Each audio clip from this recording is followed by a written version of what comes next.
Shalom Bapak Ibu Saudara-saudara yang saya kasih dalam Tuhan Yesus Kristus. Sabda Sadik pada hari ini berbicara tentang gunakan perlengkapan senjata Allah untuk menang.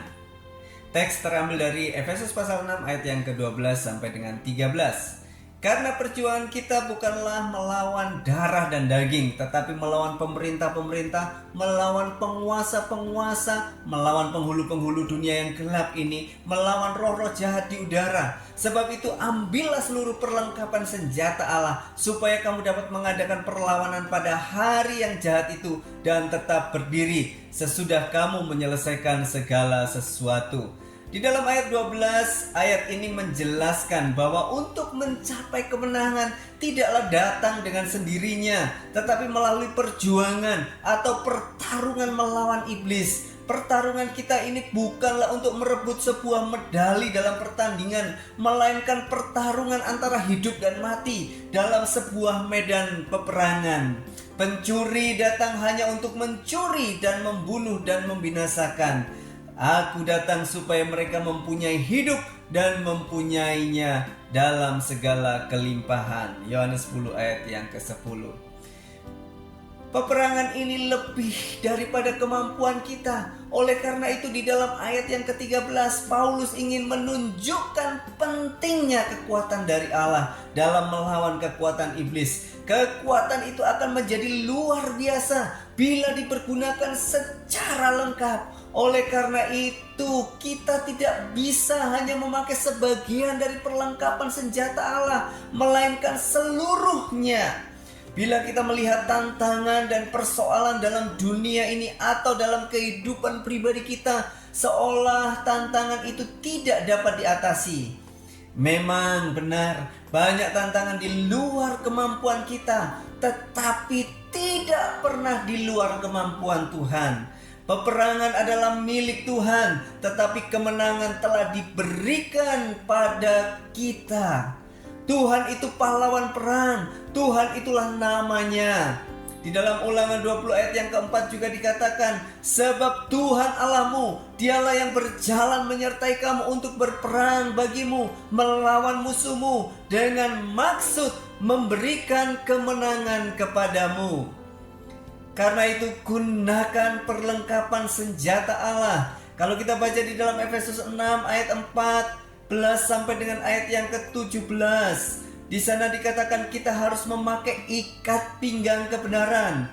Ya, di dalam perjanjian baru selain digunakan untuk menahan semua perlengkapan perang, baju sirah, pedang dan lain-lain, ikat pinggang juga sering diumpamakan sebagai persiapan seseorang dalam melakukan sesuatu yang sudah sangat mendesak.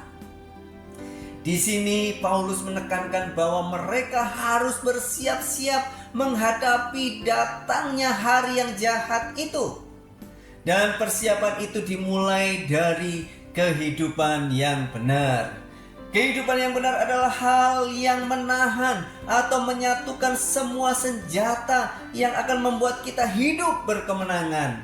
Orang yang hidup dalam kebenaran dan integritas tidak akan takut menghadapi musuh karena ia memiliki hati nurani yang bersih.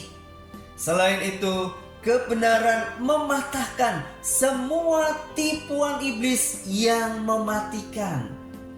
Yang kedua, baju sirah keadilan. Baju sirah itu terbuat dari lempengan besi yang menutupi dari leher ke pinggang, baik itu di depan maupun di belakang.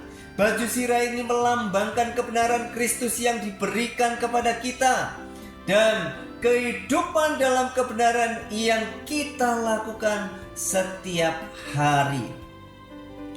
Tanpa kebenaran Kristus, iblis dengan mudah menuduh kita sehingga kita sering kali kalah sebelum berperang.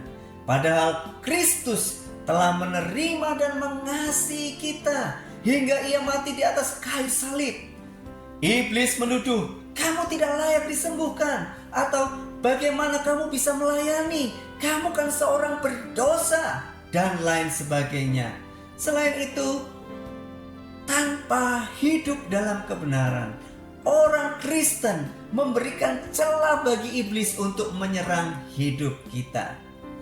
Dan yang ketiga, kasut kerelaan untuk memberitakan Injil damai sejahtera. Di dalam konteks ini Paulus ingin mengajak kembali untuk memakai kasut kerelaan, memberitakan Injil damai sejahtera. Apapun keadaan yang mereka alami, mereka harus mempunyai kerelaan untuk memberitakan Injil damai sejahtera ini. Kalau kasut kerelaan memberitakan Injil tidak digunakan, maka mereka tidak akan dapat berdiri tegak menghadapi hari-hari yang jahat itu. Iblis mengumandangkan genderang perang, tetapi kita adalah duta kabar baik keselamatan dari Allah bagi dunia ini.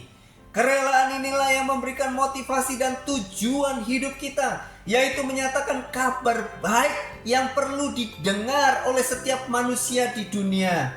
Tanpa kasut ini, hidup orang Kristen akan statis, tidak kemana-mana. Dan yang keempat adalah perisai iman. Perisai ini bentuknya besar, persegi panjang yang dapat menutupi tubuh, dan terbuat dari kayu yang ditutupi oleh kulit. Para tentara memegangnya di depan mereka untuk melindungi diri dari panah yang ditujukan kepada mereka. Bila disatukan dengan perisai para tentara yang lain yang berdiri berjajar, perisai ini dapat menjadi benteng untuk melindungi mereka. Iman melindungi kita dari panah yang iblis tujukan pada kita, pikiran jelek, kebencian, kebohongan, keraguan, dan lain sebagainya. Karena itu kita perlu senantiasa menggunakan perisai iman, yaitu kepercayaan akan kuasa dan janji yang Ia berikan pada kita. Iman bilang, apapun yang terjadi dalam hidup saya, Tuhan tetap sayang dan saya bisa mengatasinya bersama dengan Dia. Tetapi iblis berkata, Tuhan tidak sayang kamu. Buktinya ada masalah dalam hidupmu. Perlengkapan senjata yang kelima adalah ketopong keselamatan. Ketopong keselamatan gunanya untuk melindungi kepala. Iblis menipu dimulai dari menanamkan pikiran-pikiran yang salah. Ia membuat kita meragukan Kristus dan keselamatan yang Ia berikan kepada kita. Ketopong keselamatan ini untuk melindungi pikiran kita agar tidak meragukannya. Sebaliknya, kita didorong untuk bertumbuh di dalam kasih karunia dan dalam pengenalan akan Tuhan dan Juru Selamat kita. Mereka yang mengenal Allah dan kebenarannya tidak mudah ditipu oleh pikiran yang salah. Selanjutnya adalah pedang roh. Perlengkapan peperangan yang lain adalah untuk mempertahankan diri, baju sirah, perisai, dan lain-lain. Tetapi pedang roh atau firman Tuhan adalah senjata untuk menyerang. Sebab firman Allah hidup dan kuat dan lebih tajam dari pedang bermata dua manapun. Ia menusuk amat dalam sampai memisahkan jiwa dan roh, sendi-sendi dan sumsum. Ia sanggup membedakan pertimbangan dan pikiran hati kita. Ibrani 4 ayat yang ke-12. Bapak Ibu yang saya kasih dalam Tuhan Yesus Kristus, ketika Yesus dicobai di padang gurun, senjata ampuh yang digunakannya untuk mengalahkan iblis adalah firman Tuhan. Kemenangan orang Kristen ditentukan saat ia memahami, menghafalkan, dan mentaati firman Allah.